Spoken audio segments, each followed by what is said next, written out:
আপনার টিমে অনেক ভালো তারকা রয়েছে দেশি বিদেশি। আরো কাদেরকে দেখতে পারি? ওই যে বললাম যে আমি ওই ন্যাশনাল আমাদের ২-১ টা চেষ্টা করব আমি। লোকাল প্লেয়ার যারা ভালো পারফরম্যান্স করেছে ওদের মধ্যে থেকে ২-১ জন পিক আপ করতে। আর অলরেডি আই এম পিক মানে আই পিকড আপ যারা ভালো পারফরম্যান্স করেছে ওদের তো নিয়েছি আমি। আর বিদেশি অ্যাকচুয়ালি মোহাম্মদ হারিস আছে, ব্রায়ান আ আছে। আরো আমি চেষ্টা করছি। আপনি তো জানেন ওই যে একটু শর্টেজ অফ প্লেয়ার আছে এখন। বিভিন্ন লিগ হচ্ছে এখন।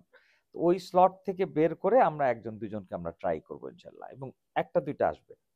আ ভাইয়া আপনার দলের ক্যাপ্টেন্সি নিয়ে কথা হতে পারে। সেখানে বিজয় এবং আ রয়েছে আকবর, সাথে তাসকিন রয়েছে এবং বিদেশি প্লেয়ারও রয়েছে। আপনারা কিভাবে চুজ করবেন?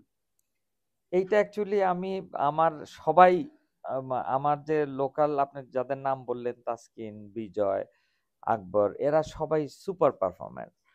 এখন আমি চিন্তা করছি যে আমি ওদের সাথে বসে উইল ডিসাইড যে ওকে। কে কার জন্য কমফোর্টেবল, কে হইলে ভালো হয়, কে নিতে চায়। দায়িত্ব তো সবাই নিতেও চায় না এই হুম। ক্যাপ্টেন্সি। তো ওরা ডিসাইড করুক। ওরা ডিসাইড করে আমার যেটা বলবে আমি সেটা করব। বিপিএল এর তো অনেক গ্ল্যামার থাকে। সাথে একটা ক্যাপ্টেন্সি ইস্যু থাকে যে যেন বড় কেউ হই, সেটা হলে ভালো হয়। সো সেদিক থেকে আপনার কোনো আপনার কোনো চয়েস আছে নাকি?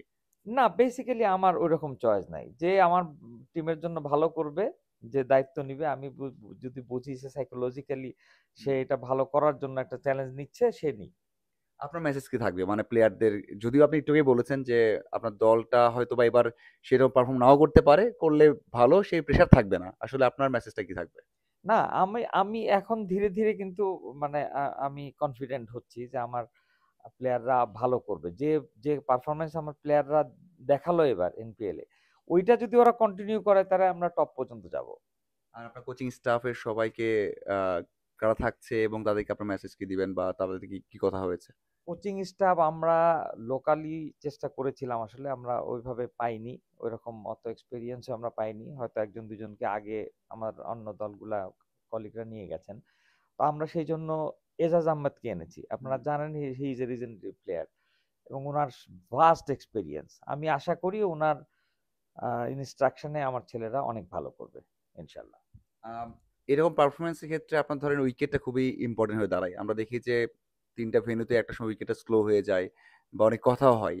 আ আপনি কি আশা করেন উইকেটটা কেমন হোক বা সবকিছু মিলে এনভায়রনমেন্ট টা কেমন চান আপনি?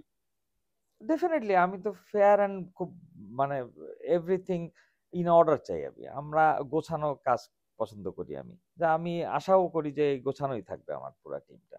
এবং এর এনভায়রনমেন্ট আর উইকেট এভরিথিং। আপ আপনার আপনার যে ইয়া দলে তাসকিন রয়েছে বর্তমান ক্রিকেটে বাংলাদেশের বড় একটা আইকন বা সুপারস্টার। আ যখন আপনি ছিলেন নিলামে সেই ক্ষেত্রে আপনার কি আরো ২-১ জন সুপারস্টারকে নেয়ার কথা ছিল বা পাননি এমন কোনো আক্ষেপ বা কষ্ট আছে? আমি কষ্ট নাই ঠিক। তাসকিন আমার টার্গেট ছিল। আমি ১ম এই নিবো। I knew it.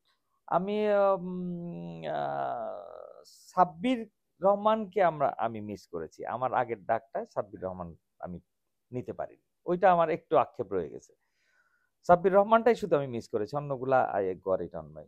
ওকে ভাই, লাস্ট কোয়েশ্চেন সেটা হচ্ছে যেটা এর আগে শুরু করেছিলাম যে এই দলটাকে তো অনেক দূর নিয়ে যেতে হবে। বিশেষ করে রাজশাহী আগে ওর বড় নাম ছিল। সাথে ওই সাইড থেকে অনেক আগ্রহ থাকে মানুষের।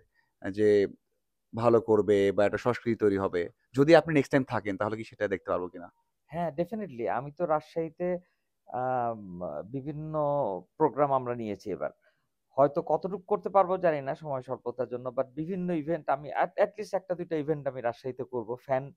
আ ফ্যান ক্লাবটা আমি স্টার্ট করব। ওইখানে আমরা বিপিএল এর সমস্ত খেলা যেন রাজশাহীবাসীরা দেখতে পারে। ওই অ্যারেঞ্জমেন্ট আমি করছি। যে আমরা বিভিন্ন টিভি স্ক্রিন, আম এলইডি স্ক্রিন-টিস্ক্রিন লাগাই দিয়ে ওদেরকে আমি মানে সম্পৃক্ততা করতে চাই রাজশাহীর লোকজনকে উইথ দ্যা রা উইথ দ্যা প্লেইং। আর রাজশাহী আপনি জানেন এডুকেটেড পিপল কিন্তু অনেক হুম, হাই হুম। মানে ratio of a education people এর অনেক হাই রেট ওখানে। এবং ওরা ক্রিকেট প্রেমী। তো ওইটা ধরে রাখতে চাই আমি। ওকে ভাই। ওইটা I will try for it. ওকে ভাই, থ্যাংক ইউ ভাই, থ্যাংক ইউ।